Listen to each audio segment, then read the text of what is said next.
Hi all, how are things, and welcome back to a new video. It's obviously Christmas time. The big races are coming up just after Christmas, and therefore I need to be previewing. It's the 23rd of December at the moment, so please do take in mind, obviously if there's a late absence or anything like that, I can't have seen it.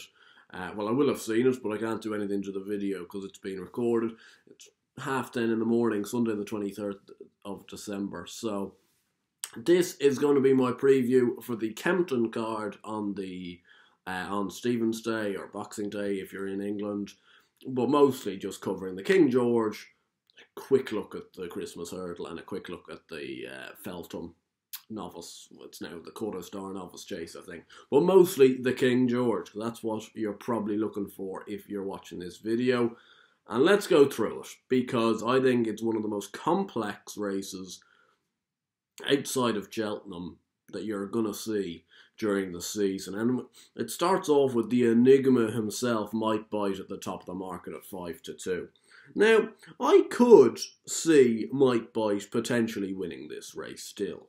I know, personally, I wouldn't back him, and I'm not going to tip him, but I can see why. Like, if you were to just completely take a line through that Haydock run, 3 Mile at Kempton is his bag. Like, he does love it. He would have won the Feltham 2 years ago by, I'd say, around 20 lengths, if not falling at the last. He won the race last year. It wasn't a great performance, but he did win it.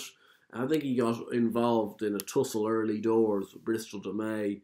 He did a lot of the work midway through the race, kind of getting rid of Bristol de May, and then set it up for closers.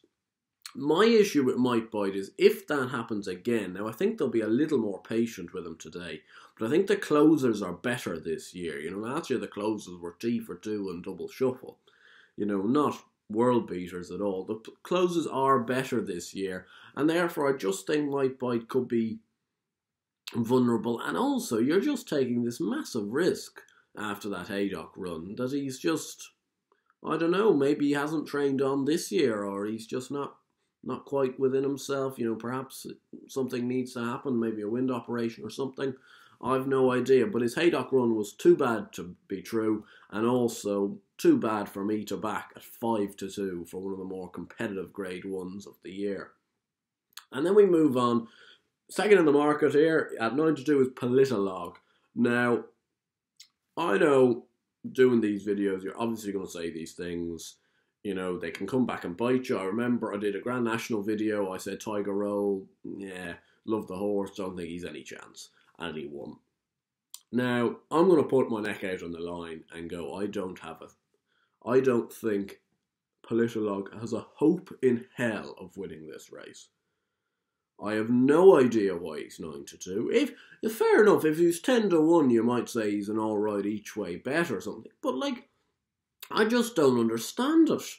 I'm at a loss. He was a good 2 miler, but was always exposed. He's run a couple of times over 2.5.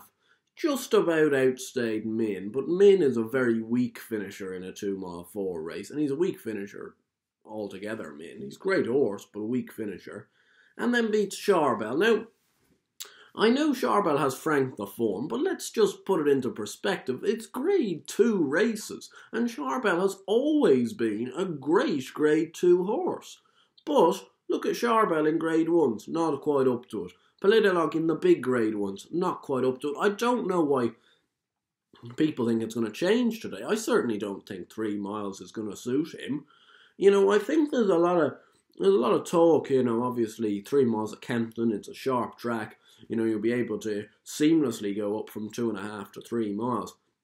You still need to stay 3 miles in this race because it's one of the quickest staying chases ever run. And you look at the race this year, there's so many front runners in it. They're going to go an absolute mad gallop. And even if Politolog is held up, he's going to need to stay 3 miles. And I just don't think he will. I don't think he's that great a finisher over 2.5 himself. And I can't see why he's 9-2, and it's a complete line through for me. And I'm open to be shot at. If he wins, he wins. But we move on. I know it's a hint hypocritical, this, because I've just said it's hard to make the seamless transition. But what I would have thought is Politolog wasn't/isn't that strong a finisher, even at 2.5. As for, we've got our horse here, who was my selection for the race, who is a very strong finisher at 2.5. And it is Waiting Patiently. And I've picked him out because he is the only horse in the race we really don't know about. You know, he's been handled with cotton wool by Ruth Jefferson, and my big concern here would be that he still isn't going to run. Apparently there's not much forecast rain, that there's going to be no soft in the description or something, and they'll take him out on ground concerns. That wouldn't surprise me. But if he does run, you just look at that race at Ascot last year. He jumps so well, he just canters into it, and then just whips away from Q-Card at the end. And Q-Card in that Ascot race was a hard nut to crack, and he just flew by him around 20 lengths back to third. I see the form line. Like, it was 17 lengths back to third. Who was third? Frodon, who's turned into one of the most progressive horses of the year. He's now up to a rating of, I think, 168 or something. Like, Waiting Patiently here is, I think, 170. He's just such a good horse, and he's such untapped potential. And people seem to be forgetting that Waiting Patiently just kicked Politolog into touch in a novice race at Haydock over 2.5. Like, absolutely just booted him away. People seem to have forgotten this. I think, like, there's obviously concerns. There's concerns he hasn't run since Ascot. He's coming here off a 300-day absence or around about. You know, there's a potential that he's just a bust. He's just not quite good enough. But I honestly don't think he'll be a bust. I think if he runs, he'll run well. And I do think he'll stay the trip. He's one of these horses. I said about Might Bite, there's better closers in this race. Waiting Patiently is a closer. Brian Hughes is going to be out the back, sitting pretty, as Brian can only do, and come with a late thrust. And it will be Waiting Patiently. Hopefully, if he runs, can pounce in the King George. We then have, I suppose, the 1, 2, 3 of the Betfair Chase. Thistlecrack, Bristol May and Native River, varying between 6 and 7 to 1 apiece. And they're big enough prices. Like, Native River 7 to 1. And I know 3 miles around Kempton wouldn't perhaps be his scene. But, geez, it's been, I think, since Cheltenham 2016 was the last time Native River was out of the front 3. So I don't think Native River, I just can't see the horse running an absolute stinker. You know the way I don't know, Bristol de Mai will either be bang there or he'll be pulled up. He's such a hot and cold horse. I don't know. Like, I wouldn't risk Bristol de Mai, to be honest. I think Native River's a solid option because I understand 3 miles Kempton, tight enough track, you know, quick enough ground. But there was a lot of, at Haydock, there was a lot of kind of big talk about how that was too tight, how that was going to be too sharp. And he still ran on for second. And I can just see him outstaying some of these. You know, he's a guaranteed stayer in this race. He's such a good jumper. And if you're a good jumper, you can stay in these races. Like, I was so keen. Like, when I was thinking about putting this video together, I knew Waiting Patiently would be my main option. And then I was really humming and hawing between Thistlecrack or Native River as being kind of my backup each way bet.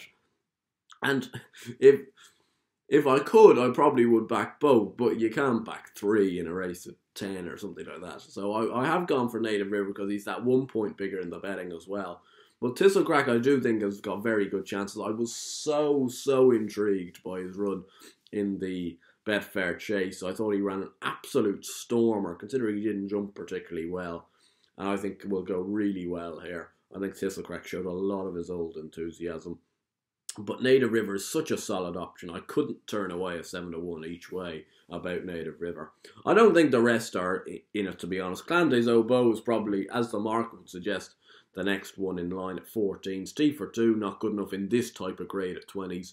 Coney Gree, what I'd do to see Coney Gree run a stormer at 25s. Absolutely deserves to. I was at Cheltenham when he made his reappearance, when he came third in that big handicap chase. He jumped like an absolute gazelle. It was the most I've seen a third place cheered into the kind of winners enclosure. You know, obviously at Cheltenham you have the big winners enclosure with the winner, second, third, fourth. But he came into the third. He got a standing ovation. Like, he got a proper applause, and rightly so. And hopefully he can run another stormer. And double shuffle at 33s shouldn't be good enough, and Shattered Love won't run in the race. So that's it from the King George, waiting patiently to win it if he runs, and if he doesn't run, the backup option is Native River. But obviously, if waiting patiently doesn't run, I can afford to have 2, and therefore it'd be Native River and Thistlecracker. But I know you can't be betting on 3 horses in a 10-runner race. Understand it. Waiting patiently, Native River as your each-way option.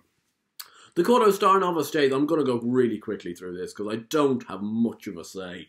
The only thing I would say about the Cotto Star Novice Chase is I don't think Kempton will particularly suit Santini, and I don't think it actually will suit Top of the Game. And you're going to be looking at me going, this guy's lost his marbles, because these are the 2 horses I said of the Paul Nicholls and Nicky Henderson stables. In my 10 horses to follow, these are the 2 horses out of those stables to follow. 2 big scopy novice chasers.